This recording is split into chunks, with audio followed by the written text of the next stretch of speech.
වෙනද වගේම අදත් තවත් දන්න දෙයක නොදන්න පැත්ත හොයාගෙන යන්න ස්ටෝරි ස්ටේජ් ක්ලික් කරලා ආපු ඔයාලා හැමදෙනාම ආදරයෙන් පිළිගන්නවා.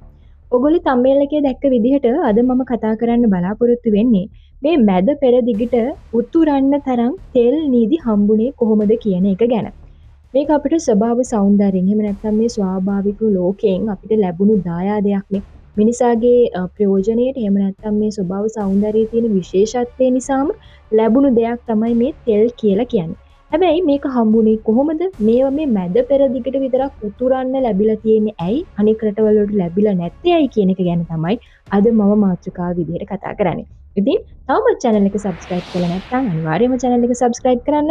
මේ වගේ දන්න කියන මාතෘකාවල නොදන්න පැත්ත හරියටම දැනගන්න දිගටම අපිත් එක්ක රැඳිලා ඉන්න කියලා ආදරයෙන් ආරාධනා කරනවා. වැලි කඳු යට හැංගුණු ලෝකයේ ලොකුම සල්ලි ගංගාව විදිහට මේ තෙල් නිදි හැඳින්වුවොත් මම වැරදි නැහැ. මැද පෙරදිගට මෙච්චර තෙල් නිදි ආවේ කොහොමද? පොඩි කාලේ සමහර වෙලාවලට අපි බොරුවක් අහලා තියෙනවා. ඒ මොකද දන්නවද? බොර තෙල් හැදෙන්නේ මැරුණු ඩයිනෝසරයන්ගෙන් කියන කතාව. හැබැයි ඇත්තටම මේ ඛනිජ තෙල් හැදෙන්නේ ඩයිනෝසරයන්ගෙන් නම් නෙමෙයි. පියවි ඇහැටවත් පේන්නේ නැති පුංචිම පුංචි මුහුදු ජීවීන්ගෙන් තමයි මේ ඛනිජ තෙල් හැදෙන්නේ. අද දූවිලි එහෙම නැත්නම් වැලි කඳු පිරුණු රස්නෙට පිච්චෙන මැද පෙරදිග කාන්තාරයේ යට ලෝකයේ ලොකුම ඛනිජ තෙල් සංචිත හැංගිලා තියෙනවා කිව්වහම ඒක හරියට මැජික් එකක් වගේ පේන්න පුළුවන්. සෞදි අරාබිය, ඉරාකය, ඉරානය වගේ රටවල් වලට මේ තරම් තෙල් සම්පතක් ලැබුණේ එයාලගේ තියෙන වාසනාවට කියලාද ඔයාලා හිතන්නේ? නැහැ. ඇත්තටම වාසනාවකට නෙමෙයි. මේක වාසනාවකටත් වඩා අවුරුදු මිලියන ගණනාවක් තිස්සේ ස්වභාව ධර්මයේ සිද්ධ වුණු අතිශය දුර්ලභ භූවිද්‍යාත්මක සිදුවීම් පහක් හරියටම එකම වෙලාවක එකම තැනකදී සිද්ධ වීමේ පුදුම සහගත ප්‍රතිඵලයක් විදිහට තමයි මේ ඛනිජ තෙල් ලැබෙන්නේ.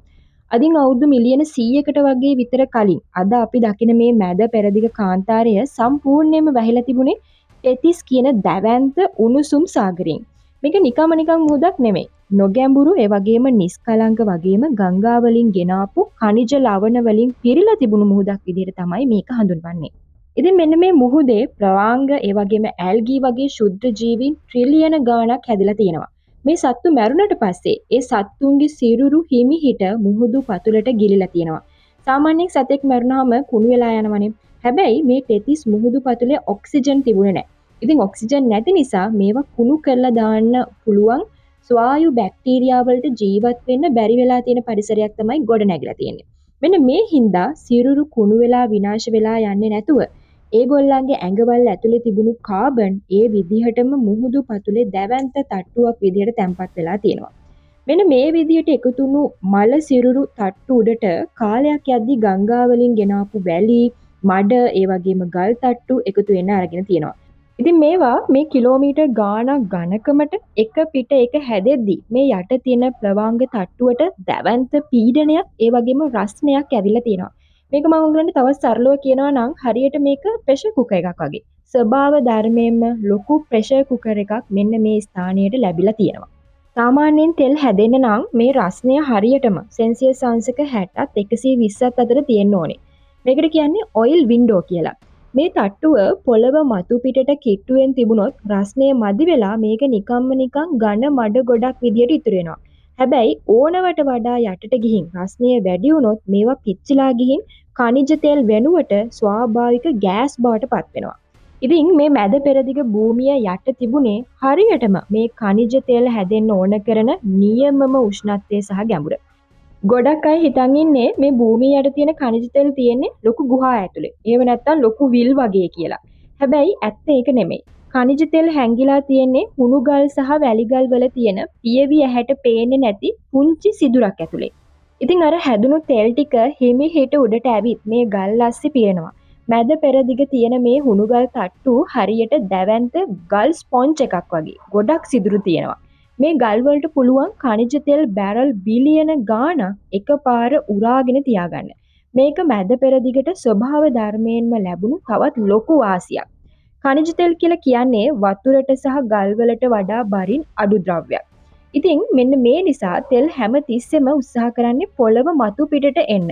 පොළවෙන් මතු පිටට ආවොත් මේවා වාෂ්ප වෙලා සම්පූර්ණයෙන්ම විනාශ වෙලා යනවානේ. මෙන්න මේ හින්දා තෙල් ටික පොළව යටම ආරක්ෂා කරගන්න නම් අනිවාර්යයෙන්ම උඩින් හොඳ පියනක් තියෙන්න ඕනේ. ඉතින් මොකද්ද මේ පියන? පර්සියානු බොක්කාශිත කලාපයේ පොළව යට තියෙන දැවැන්ත ලුණු තට්ටුවක්. මේ ලුණු කියන්නේ කිසිම දෙයක් පිටතට යන්න දෙන්නේ නැති, පීඩනය හමුවේ කඩා වැටෙන්නේ නැතිව හැඩය වෙනස් කරගෙන දරාගෙන ඉන්න අපූරු දෙයක්නේ. මේ දැවැන්ත ලුණු තට්ටුව හරියට ලීක් ප්‍රූෆ් ලයිඩ් එකක් වගේ. කාන්දු වෙන්නේ නැති ආවරණයක් වගේ ක්‍රියා කරලා තියෙනවා. මේ තෙල් ටික අවුරුදු මිලියන ගාණක් තිස්සේ පොළව යටම හිර කරගෙන තියාගෙන තියෙනවා. මේ ඔක්කොම හරි කියමුකෝ. හැබැයි මේ තෙල් ටික එක තැනකට එකතු වුණේ කොහොමද? මීට අවුරුදු මිලියන 50කට විතර කලින් අරාබි භූතැටිය යුරේසියානු භූතැටියයි දැවැන්ත වේගයකින් හැපිලා තියෙනවා. මෙන්න මේ හැප්පීම හින්දම තමයි හිමාලයේ කඳුවැටිය පවා හැදුනා කියලා කියන්නේ. මේ හැප්පීම නිසා පොළව යට තිබුණු ගල් තට්ටු උඩට නැමිලා දැවැන්ත ආරුක්කු හැදුනා කියලා කියනවා. මේ නැමුණු ගල් තට්ටුව හරියට අනික් පැත්ත හරවපු කෝප්පයක් වගේ. අර යටින් හැදිලා උඩට එන්න දඟලන තෙල් ඔක්කොම මුළු භූමිය පුරාම විසිරීලා යන්නේ නැතුව මේ දැවැන්ත ගල් කෝප්පය ඇතුළට එකතු වෙලා දැවැන්ත තෙල් සංචිත බවට පත් වෙලා තියෙනවා. මේක තනිකරම ස්වාභාවික උගුලක් විදිහට තමයි හඳුන්වන්නේ. මේ මැද පෙරදිග තෙල් අපේ ලෝකෙට මෙච්චර බලපෑමක් කරන්නේ ඇයි? මේ දවස්වල හරි බලපෑමක් කරලා තියෙනවානේ මේ මැද පෙරදිග යුද්ධෙත් එක්ක. මේ මැද පෙරදිග තියෙන තෙල් ප්‍රමාණයෙන් විතරක් නෙමෙයි. ගුණාත්මක භාවයනුත් ලෝකයේ අංක 1 බවට පත් වෙලා තියෙනවා. ලෝකයේ හැම බොර තෙල් එකක්ම එක වගේ නෑ. වෙනිසියුලාව, කැනඩා වගේ රටවල තියෙන්නේ ඝනකමෙන් වැඩි අපද්‍රව්‍ය සහ සල්ෆර් වලින් පිරුණු khනිජ තෙල්. මේවා පිරිසුදු කරලා ප්‍රයෝජනයට ගන්න ලොකු වියදමක් යනවා. හැබැයි මැද පෙරදිග තියෙන්නේ ලයිට් ස්වීට් කියන තෙල් ජාතිය.